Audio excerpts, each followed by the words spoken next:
So there's probably some of y'all I don't know, and I say that because each week it seems like we've had some new people who have been here, and so thank you for coming to Third Coast Church. We're honored by your presence. If we haven't met before, my name is Chris, and I am the lead pastor, and I've been here since like November, just for a little bit of time, so there is a high likelihood that at some point, if you're relatively new, I'm new, we haven't met, and I would love it if after the service you took a moment, just come find me and introduce yourself. I'd love to meet you, and I would also love it, no matter who you are, how long you've been attending Third Coast, if you would take some time today and fill out that update form. Those are really critical things. They're helpful for us. Like I said, there's a prayer request section. There's some other things on there that is just super valuable information. So whether this is your first Sunday or you've been here for a long, long, long time and you just haven't taken a moment to fill out that update form, here's even what I'd say. If at some point you're about to check out of the sermon mentally today, just pick up your phone and fill out the form at that moment, okay? Like, then at least it's still helpful. Like you're still doing something and I won't get upset. No, not at all. That would be great. So you can find it on our website. If you go to thirdcoast.church, in the menu, you'll see the update form. And as I said, those are really valuable. We are looking at them. They are helping us. They are helping us figure out some things that we're going to be doing next as a staff. And so they are not just entries that are then thrown out into the void. No, thank you for filling them out. We are reading them and looking at them. So, yeah. So as I have gotten older, as I've been married longer, as I've had kids, all those kinds of things, it's funny the things that happen as you get older. And one of those things, like you have things that are your favorites that you never would have guessed you would ever even have a preference on. Like I saw on Instagram somebody say, like, it's weird how as you get older you have a favorite burner on the stove, and like that resonated with me.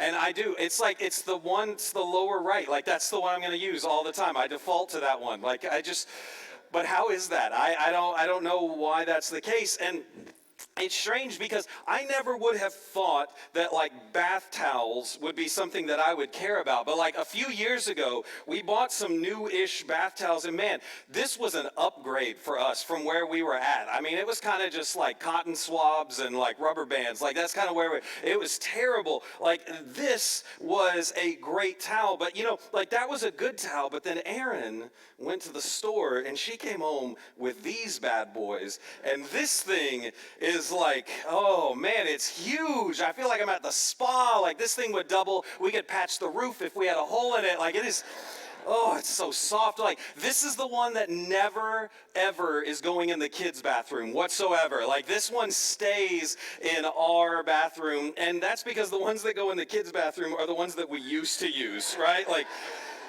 Like you can see, this is the one where it's like, oops, used too much bleach that day, and it's just, man, this is ratty. I don't even know that you actually get dry using this thing, but it's what our kids have, and so that's there. And all of these towels, like I have a preference about towels now. Like I have a ranking in my head of towels, and all of those are still nicer than like the hand towels we keep in our kitchen, right? Like you've got the hand towels, and there's the nice ones you put out at Christmas. Maybe you've got the monogram ones, and then there's the ones like this one that have seen some life, right? Like they have been with you thick and thin. Like these are the ones that have been your workhorses for years. And even then, there's still the one that is just not as good as that one, which is like this bad boy. Like it is, I don't even remember what happened, but or why we keep it either, but it was in the drawer. But we still have that thing. That never, if you're ever at our house, if we ever have company, this is never, ever coming out of the drawer. We keep that only for emergency use. But even all of those towels, I imagine, like, if Pixar made a movie about towels, which they've got to be in development on that, right? Like, they're going to personify towels. All of those towels would still look down on the paper towel, wouldn't they? Like, the paper towel is not sitting at the cool table. It's not wearing pink on Wednesday. Like, it is not a part of the group. The paper towel is the least important of the towels because it's temporary, it's disposable, like it's not nice, it's not fancy. The paper towel is the ultimate, like, lowest of all the towels. And I say that only half jokingly, but as a reminder to myself, even with something as common and as ordinary and intended for service like a towel, we still are inclined to have a hierarchy, aren't we? Like, we still are inclined to rank things, to see something as more valuable than something else. Even in the most humble of things like a towel, we still know, well, that's the nice towel and that's the not as nice towel. There's no way that we can approach thinking about service without first coming to grips with the fact that we are just inclined to hierarchy. We are inclined to rank things. We're inclined to rank ourselves. That is just a natural part of our life. Because when we get to the heart of the matter, the truth is that for most of us, we understand, like as a person and as a life and somebody who is existing on this planet Earth, like I understand that I may never be the greatest at anything. I may never win a gold medal, right? I may not be number one. I might not have world recognition for anything. My videos may never go viral. Like I may not be on a magazine cover. I may not be the greatest. But man, I just don't want to be the last at something, right? Like we may not be the greatest, but man, we just don't want to be last. And so we rank ourselves. My very first day of doctoral work, we had a dinner.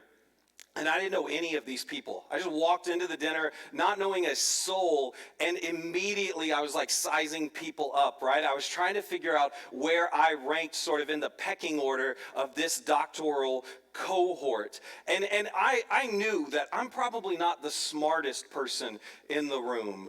But man, I don't want to be the dumbest person in the room, right? Like, I just don't want to be last. I don't want to be the one who it's like, wait, everybody else knew that except for me. I'm the only one who wasn't aware that this was a thing. It's okay if I was in the middle of the pack. I didn't have to be first, but my goodness, I just did not want to be last.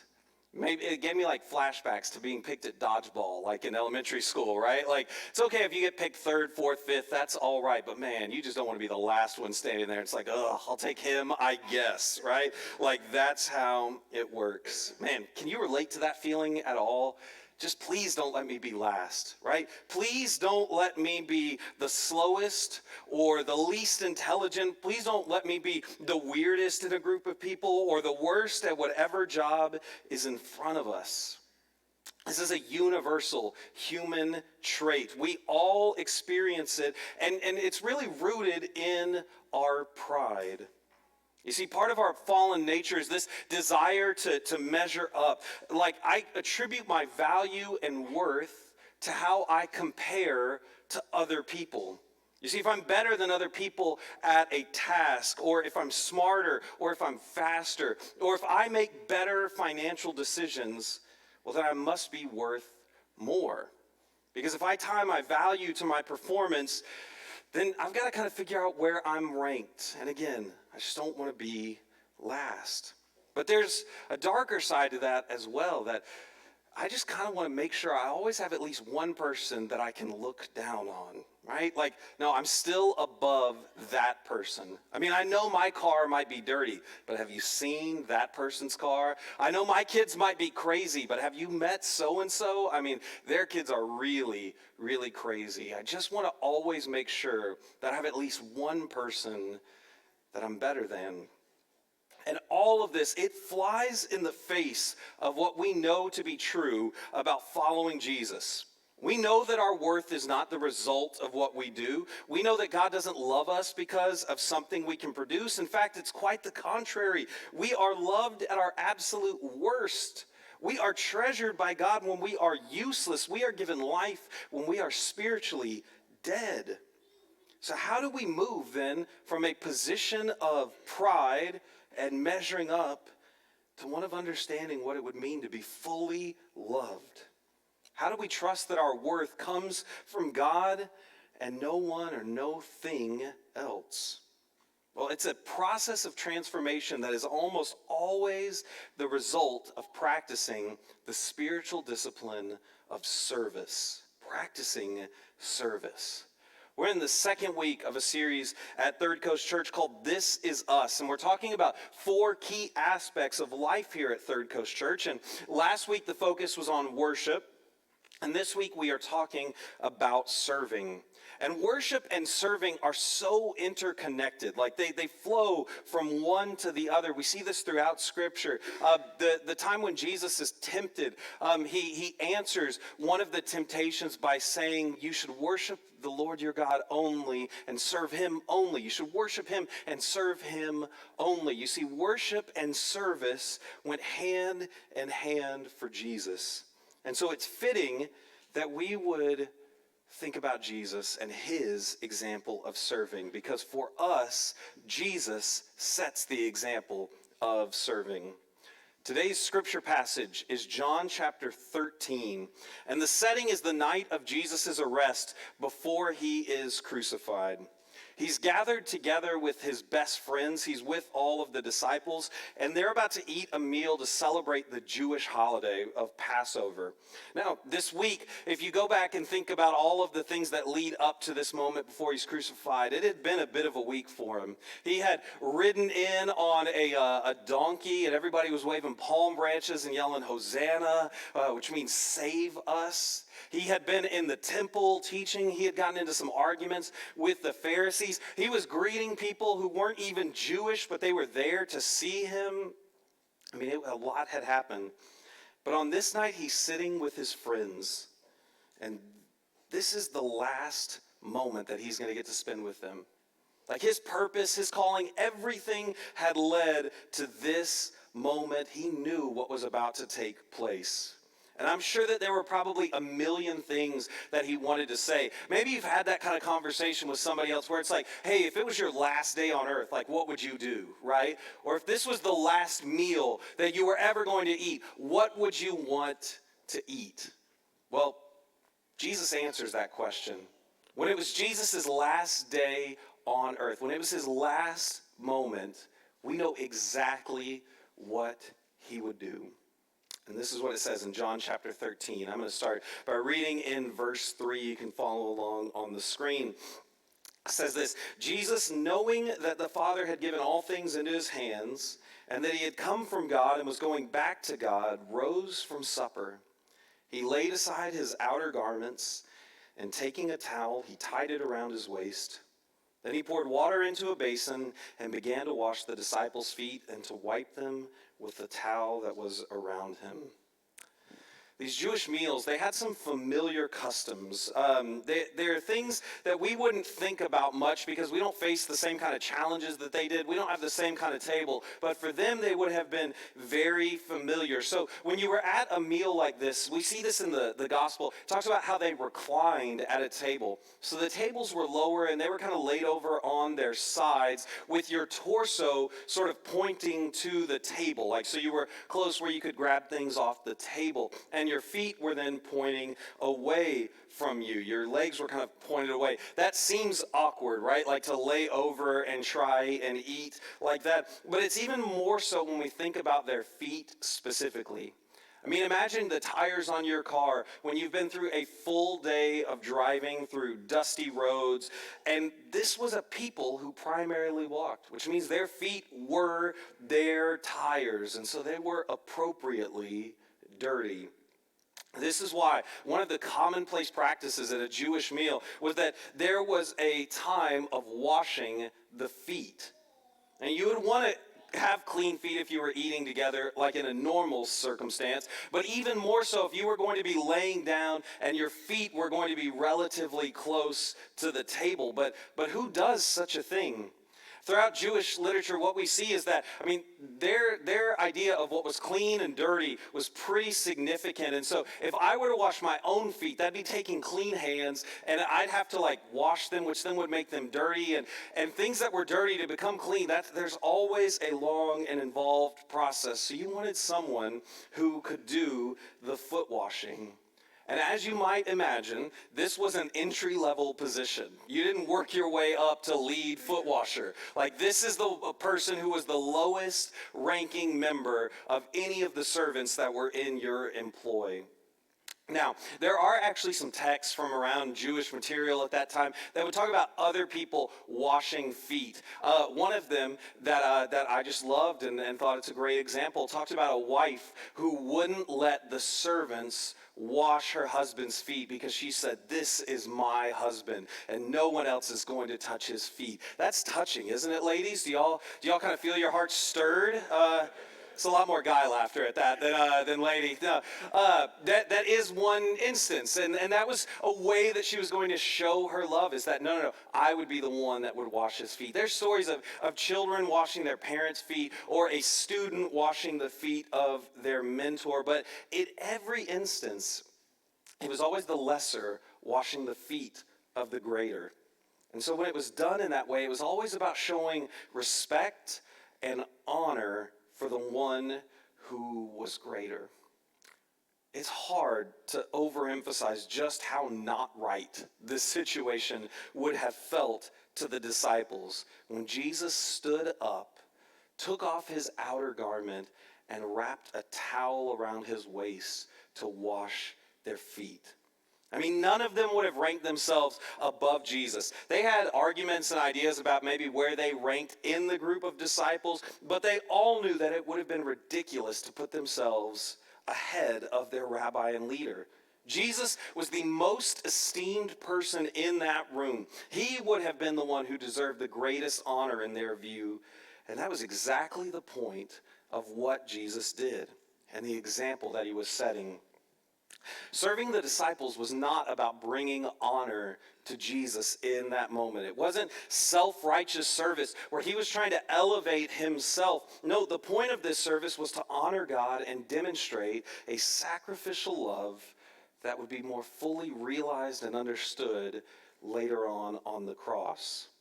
So that gives us a good opening diagnostic question when we think about serving, is that who am I trying to honor when I serve?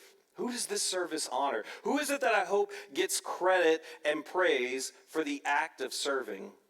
Self-righteous serving means I hope there's a reward in it for me. But the kind of service that Jesus models is solely focused on bringing honor to God. I had a conversation one time with a friend who was not a believer, and they were telling me about this work event that they went to, this service project, and they were picking up trash and doing all this stuff, and they were telling me because they knew that I was a follower of Jesus. They had heard me talk about similar things in my life of the church, and so they thought that I'd be interested in it, and we talked about it, but eventually I said, hey, I'm kind of surprised, what would make you want to go pick up trash around a neighborhood or wherever, a trail or whatever they were doing? And he kind of gave me a few different explanations, and then finally he just said it. He said, the real reason was I knew my boss was going to be there, and I was hoping that it might make me look good, right? I knew my boss was going to be there, and I just kind of wanted to look good in front of the boss, and I thank them for their honesty. It was refreshing because, my goodness, how many of us have the same story so many times? We're just a little bit better at covering it up. We hope that we are going to look good as well. We hope, maybe not full, I don't want 100% of the credit. I can split it with God, a 90-10 split. That seems pretty fair, right? God, you get 90% of the honor and the credit. If I could look kind of good in the process, that would be great. I'd really like that. Who does this service honor? It leads us back to Jesus. At this dinner with his friends, he's taking off his garment, he's getting a basin of water, he's grabbing a towel, and he's cleaning the dirt and the mud and the grime from between their toes. There's nothing glamorous about this, and if it sounds off-putting and disgusting, that's because it is. Peter is so overwhelmed, he can't even tolerate it. It says, starting in verse 6 of John 13, Jesus came to Simon and Peter, who said, Lord, do you wash my feet? And Jesus answered him, what I'm doing you do not understand now, but afterward you will understand. And so Peter said to him, you shall never wash my feet. Jesus answered him, if I do not wash you, you have no share with me. So Peter tells him, well, Lord, not my feet only, but also my hands and my head. Jesus said to him, the one who is bathed does not need to wash except for his feet, but is completely clean. Peter's reaction is almost certainly shared by every other member of that dinner party that night. And it should remove any idea that perhaps this is actually not as bad as we imagine. There's just no concept of this kind of humiliating and self-abasing service. And yet, Jesus does it because he viewed obedience to God as his highest priority rather than trying to establish his position or his worth or his value in front of the others. He sought to honor God rather than honor himself. And it's not just that it was anything but self-righteous. Jesus' service here is costly. Okay, Jesus' service is costly. I love it when I'm able to do like an act of serving or do something generous for somebody else, and it's free and easy. So one time I was at Chick-fil-A, and they accidentally gave me a second chicken sandwich that I hadn't paid for, and I tried to tell them, and they said, well, that's no problem, you can just keep it. And I looked over, and there was a friend of mine who was there, and I had already eaten, so I was like, well, you have this. And it was a police officer. Man, that's some service points, right? Like, that is really just, I mean, man, kudos to me. I love it when it's just that easy. It didn't cost me anything. I didn't have to do anything. They gave me the sandwich. Here you go. Aren't I awesome? Now, it's not that that kind of service is bad. I mean, take every opportunity you can get, and just because it's easy doesn't mean that it's wrong, but sometimes I fear that we have a limit on how costly our service can be before we'll say yes. And once again, Jesus sets an example for us. Twice in this passage, John mentions one of the guests who was at the dinner. In verse 2, he says, during supper, when the devil had already put it into the heart of Judas Iscariot, Simon's son, to betray him. And then later, in verse 10, says, and you are clean, but not every one of you. For he knew who was to betray him, and that's why he said, not all of you are clean. John wants us to know Judas was there. Yes, that Judas. The Judas who had made an agreement to betray Jesus. The Judas that would lead a mob to find Jesus in the Garden of Gethsemane. Judas still came to dinner, which means at some point during Jesus' foot washing rotation, he came to Judas with a basin and a towel. And as Jesus scrubbed the dirt off of Judas's feet, he knew that he was going to betray him. And yet Jesus gave him the same care and the same attention as he did all of the others. You see, this act of foot washing was costly. And if Jesus can take up a towel and a basin, knowing that he was in the final moments of his life, then how can we ever say that our service is too difficult? If Jesus can wash the feet of the one who had already been planning to bring about his demise, how could we ever say there is a person that I cannot serve? See, the moment we begin to think of service in terms of what it will cost us, I'm afraid we've already taken a turn away from the kind of service Jesus has called us to emulate. The question isn't, can I afford to do this? Or how much will this cost me? The question is, has God called me to do this? That's the only question that matters. Choosing to serve is not a question of managing your time. It's not a question of self-care. It's not a question of whether the person being served has earned the service. The sole question that matters is, do you believe God has called you to serve? And for Jesus, the answer was yes. So what might our answer be when we consider the service possibilities that lay in front of us? This passage is bookended by the reminder that service for Jesus was a lifestyle, not just a single act. At the very beginning of John chapter 13, verse 1 says that now before the feast of Passover, when Jesus knew that his hour had come to depart out of this world to the Father, having loved his own who were in the world, he loved them to the end. See, in this first verse, we get past and present. Jesus had loved these friends, and so he would love them until the end. He had served them, and so he would continue to serve them. But after the foot washing, John records this teaching from Jesus, starting in verse 12. When he had washed their feet and put on his outer garments and returned to his place, he said to them, "Do you understand what I have done for you?" Verse 13, "You call me teacher and Lord, and you are right, for so I am. If I then, your Lord and teacher, have washed your feet, you also ought to wash one another's feet.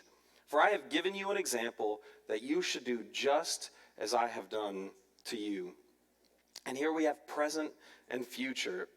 This is the example. This, what I've done for you, what you are experiencing right now, you should do this in the future.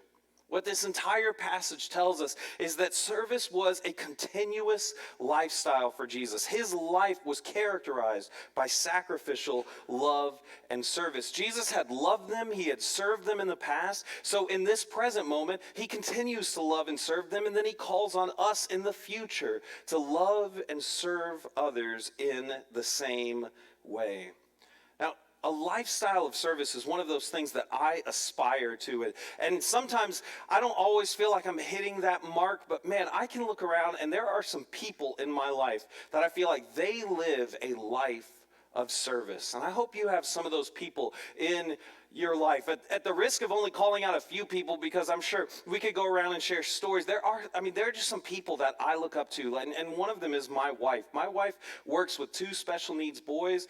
That's what she does every day, and that's the job of it. But the way that she serves those boys and their families, man, it is hard, and yet she does it with a joy in her heart. She is the presence of Christ for them and their families. It is incredible, and I'm just always amazed as I watch her. I think about my friend Joel Mason. Joel and I met when he was the college leader of Young Life here. Now he's the area director of Young Life. And man, I've just watched this guy serve college students and teenagers faithfully for years. And all of us in here, you don't know your own level of self-consciousness and embarrassment until you've had to go walk up to a group of teenagers you don't know and start a conversation. That will just take every single one of us down a peg. And yet, Joel does that all the stinking time, and I love it. He is faithful to serve Jesus in that way. And Valerie, y'all all meet Valerie. Y'all see her. She's such a smiling presence. She does all of these things in the background that we don't get to see all of the time. But Valerie also works during the week at First Baptist Church's Parents' Day Out program. She used to be the director of that program, and now she's a teacher in that program. Could you imagine being the boss at your office and then just going back to being a regular employee and still going and giving it 100% all of the time? I mean, that is a continuous life of service, and those people inspire me, and I hope that it's one of the things that you aspire to, and that there are people in your life that you can look to and say, yeah, you are the presence of Christ in that way. Because the call that Jesus gives the disciples in that moment, it's extended to us as well. And as his people, those of us worshiping together at Third Coast Church, it's worth taking stock of how we are living out this call. And I would say, I think Third Coast Church does about as well as any church, in serving one another. But man, I think that is a really low bar to try and clear. See, there's this principle in business called the Pareto principle. And the Pareto principle, or the rule of the vital few, says this, that essentially 80% of consequences come from 20% of causes. It's saying that there are like this disproportionate influence that certain things will have on your life. So like in business, for instance, you might apply it and say that 80% of your sales tend to come from 20% of your clients. A small percentage on the one hand has a larger percentage impact on the other. That's the Pareto principle. Now, it's often applied in church this way. It's seen when it comes to service, because in most churches, 80% of the serving is done by 20% of the people. 80% of the serving is done by 20% of the people. And I think if we were to take stock of things at Third Coast, it may not be a perfect 80-20 split, but it doesn't seem like a stretch to say that a small percentage of people do the majority of serving, whether that be in kids ministry, in our hospitality ministry, in leading community groups and leading on the worship team. The call to serve is given to all of us as believers, but for a lot of us, we leave that call unanswered.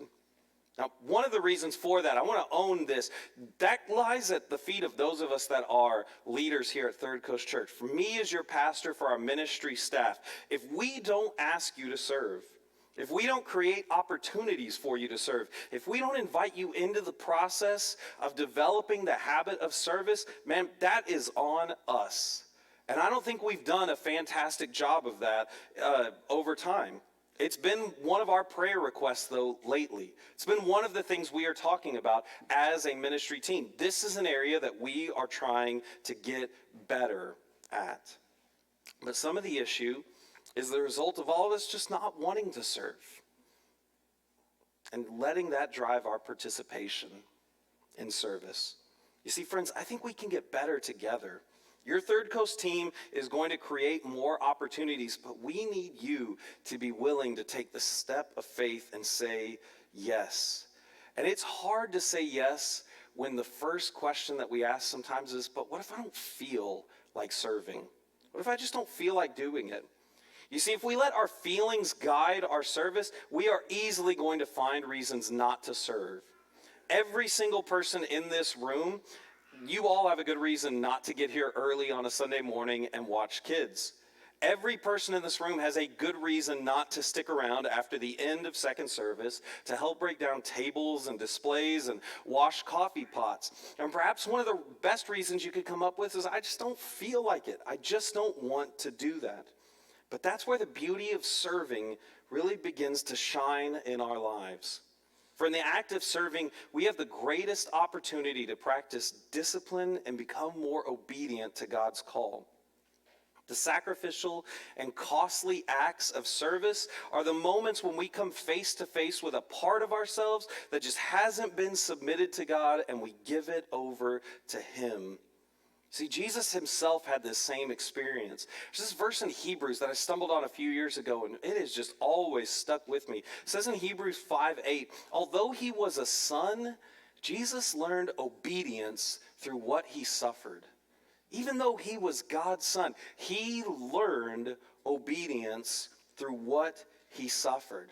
And that idea was clearly in the head of Peter, the man who objected to having his feet washed when he wrote his first epistle. It says in 1 Peter chapter 2, verse 21, next slide, that for God called you to do good, even if it means suffering. Just as Christ suffered for you, he is your example, and you must follow in his steps. See, sometimes we may not feel like serving. Sometimes serving might be costly. Sometimes serving might be difficult.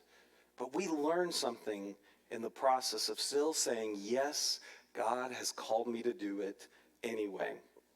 And just because it is a discipline doesn't mean there is not an incredible amount of joy to be found in serving. I mean, there really is nothing like that moment when you find yourself aligned where you're taking a gift that God has given you, something uniquely that he's blessed you with, and you're able to put it into service on behalf of someone else. I mean, it's like the world aligns. It's like you discovered a secret. It's like you stumbled on something that you never knew before. I mean, Jesus tells us he came to give us the most full life. And unless we are serving, we are not going to know the fullness of that life. You are going to hit a spiritual growth ceiling. Your understanding of Jesus will be limited. But it's not just that is missing for you. I mean, what happens when you don't serve? Well, as a church, we will never be able to do the full breadth of ministry that God has called us to do if you aren't fully using your gifts. Every one of us, fully surrendered to Christ and fully obedient to his call to serve, is the goal as we seek to engage people with the gospel. We need small group leaders, community group leaders. We need people who can pray regularly. We need kids ministry volunteers. We need friendly faces to greet people. We need all of us together using the spiritual gifts God has given us. But on an individual person-to-person level, when you don't serve, your fellow church members miss out on seeing God work through you. They don't get to see what it looks like for someone to come face to face with a costly ask and still to say, God, yes, I'll do that, even though it costs me something. So no matter how you slice it, friends, you should serve. You should serve. It's how you grow. It's how our church fulfills our mission, and it's how we witness to one another. My friends, we need serving to be in our blood because it was in Jesus' blood.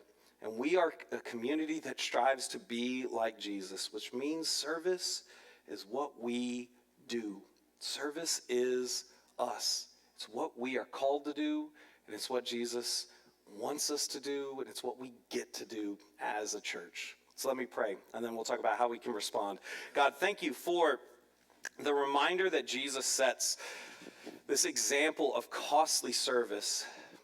God, I just can't even think of a way I could ever measure up to that, and yet still over and over again, God, you take the small acts, the things that seem meaningless, the things that seem unimportant, and God, you take all of those things and still do incredible and wonderful things. So God, each of us today, may our grip on our time, may our grip on our preferences, maybe it will loosen a little bit today. And God, may our hearts be soft to say yes to your call to serve. And we pray all these things in Jesus' name. Amen.